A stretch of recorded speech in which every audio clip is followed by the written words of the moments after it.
Register today for Bike MS happening Saturday, May 9th. Bike MS is a fully supported urban ride featuring 3 different mileage options and a finish line party with beer, food trucks, and live music. Funds raised through Bike MS make a difference in the lives of Minnesota families affected by MS. To register, visit TwinCitiesNewsTalk.com. Welcome back to the show, Up and Adam. I'm Jack Tomzak. That is Andrew Lee. Be sure to follow the show. Very serious Andrew Lee. What is that mask called again? The luchador mask. Luchador. That's right. Check out the live video feed at centralmediaservices.com/Up and Adam. Harkening back to my days as a Mexican professional wrestler. How much time did you spend doing that? I wasn't very good. It was a short career. Mm-hmm. Don't you have to be very memorable? Like, I don't want to offend you, but don't you have to be Mexican in order to be a Mexican? And physically fit. Wow. Really? You're going to deny me my dreams because of my my heritage and ethnicity? Thank you. Thank you. So yes. That's super racist in here. You're as bad as John Spry, who we established earlier is a complete monster. Uh-huh. I am a lumpy monster. You should broadcast your event live. You'll be able to interact with people across the world live. Live streaming is great for products and services promotions and, of course, wildlife broadcasting. If you aren't too familiar with how to do it, you should use the folks at Central Media Services. Go to centralmediaservices.com/Up and Adam to see the live video of today. And, of course, follow us on Twitter at Up and Adam Show and like the Twin Cities News Talk Facebook page. John Spry still here to answer the caller who hung up. Right. Yeah, right before we came back. Aww. So, just to hang out. You teaching today? No, this is our final week of spring break. Nice. So just hang out. I know you just got back from Mexico. You're in Cancun for a spring break, but keep your shirt on. Here. Joining us now from the city pages is Ben Johnson. Hey, how you guys doing? We're doing well. You can follow Ben on Twitter at JohnsonBenD. So you can get all of his stuff before Friday, and you don't need to listen to the Still show. hasn't changed your Twitter handle to Ben D. Johnson. You're missing a big opportunity. You realize that? I need to come up with something new, though. I don't think Johnson Bend is really working. Well, you don't. No. First of all, you don't want to bend in your Johnson unless you're going around corners. All right, Ben. What have you reported on this week? Well, here's an interesting story that just broke last night.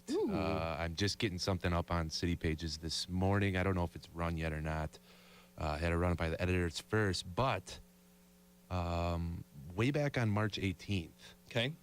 17-year-old named Faisal Mohammed is leaving the Blaisdell YMCA in South Minneapolis with 3 other friends. They got done. I'm looking at the story now. They had just got done playing basketball, and they get pulled over by the police.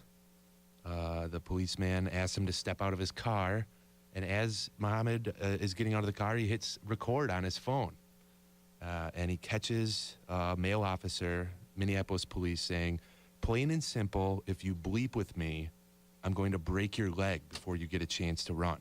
I'm being honest, I don't screw around." Mohammed responds and says, "Who said I was going to run?" And the cop responds, "I'm just giving you a heads up. I'm trying to be officer friendly right now." Mohammed goes, "Can you tell me why I'm being arrested?" The cop goes, "I feel like arresting you." He is officer friendly.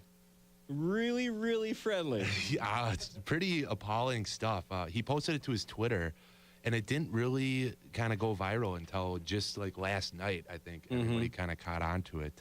And this is just an example when you see these people at the Black Lives Matter rallies who are so angry. I mean, this is the kind of stuff they're talking about, where a cop just is, without reason being incredibly, we'll just say rude, Yeah, kind of a jerk. Yeah. Kind of a jerk. And it's kind of scary. People are jerks, and there are jerks in every walk of life.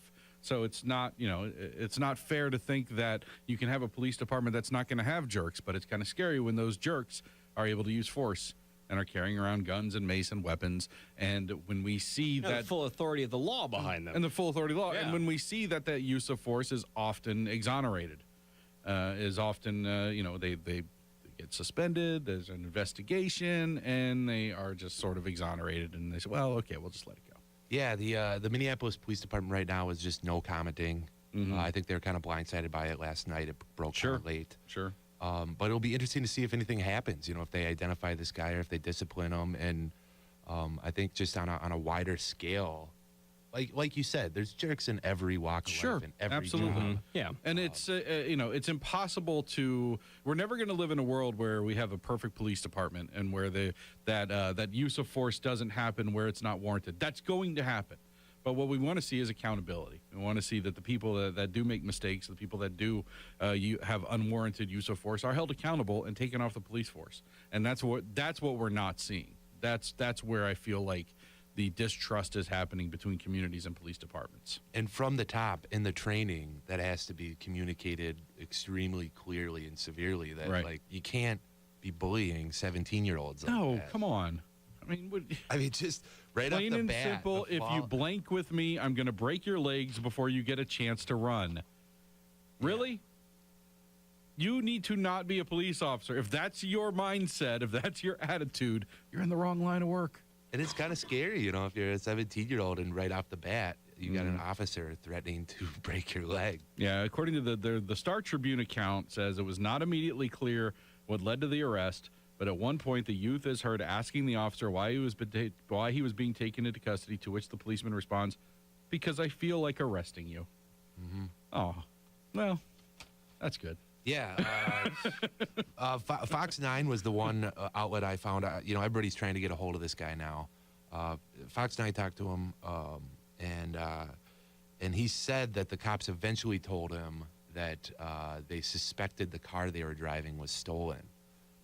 They searched the car for 45 minutes and ended up letting these four, Somali teenagers go. Okay. They were looking for drugs. That was my next point on this. It's not like we have a situation where Al Shabaab is hoping that young Somali men have negative interactions with law enforcement or Americans to hopefully help radicalize them to join their movement or to, I don't know, go to the Mall of America, do something, Right. do something wrong. Right. Be aware, folks. Yeah. And a 17-year-old male Somali guy, that might be the one.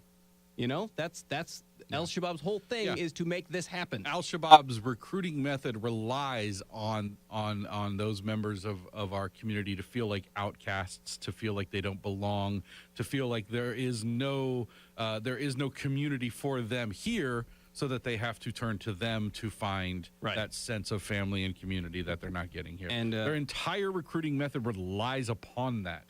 We talked with our terrorism expert, and he said that part of the reason for the mentioning the Mall of America in that video was to create the type of atmosphere where people Distrust. are mean to Somali folks. Yeah, to create a sense of distrust within the community here.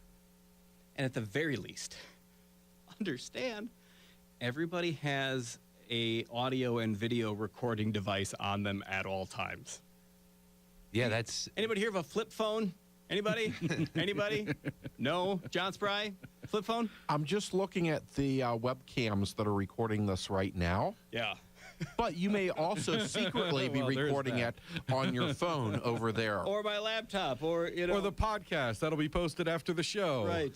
actually, Jack and Andrew, you guys should know that I've been secretly recording all of our conversations during the break. Oh no. Give me that phone. We're fired. Oh, yeah. We are so I'm just fired. going to hold, anytime you guys try to replace me, with different guests, I know Corey from City Page is subbed in for me, and by all accounts, he did a terrific job, but I tell you what, I have Ben recordings. Johnson in again. He hasn't worked for the City Pages in 5 years, but he's back. Ben again. Johnson in every day. Every day. 'Cause he's sick, so. We've talked Recording about everything. that, Ben, having a In the Breaks podcast. Enjoy your company vehicle. It has gotten a little rated R in here at times during the It's so breaks. funny. All right, Jim in St. Paul's called back. Got a question for John Spry. Let's take that. Good Go morning, ahead, Jim. Yeah, I'm just reading Thomas Sowell's book for the second time, Scarce Resources with Alternative Uses. I wonder if economics can solve the California water problem, whether, price can solve that, whether they can, they live by the ocean. Can they get the water at a higher price enough to solve the water problem in California? Thanks, Jim. And I'll hang up and Go listen. ahead, John. Well, thanks, Jim. This is a great example. Here in Minnesota, we have more than 10,000 lakes. We have lots of water. In California, they could have lots of water, except instead of the price of water being determined by the marketplace, it's determined by government. Okay. So there are different prices of water, even though it's the same water, depending on who you are. So if you use the water for agriculture, you get a more favorable price in California than if you use the water to bathe your adorable little baby, because that's a residential use of water. And so what Thomas Sowell, who's another economist who's out at the Hoover Institute at Stanford, has tried to educate people about is we do face scarcity. And if you use water for irrigation, that's water that's not available to bathe little babies or to do their laundry. And so a way to ration that, right? It's not that we're going to have a utopia and water's free, but the best way to ration that so that the people that have the most valuable use for water get to use it is to have the same price for everybody and have that price determined by a market opposed to a political pricing of water, which is what California has, which now is giving them a water crisis because of the shortage of water. All right. This is why I live in a condensation tent and collect moisture every morning. When we return, more from Ben Johnson with the City Pages. The Obama years have been nothing short of a plague on the middle class. If the Democrats want to run on that track record, well, then all of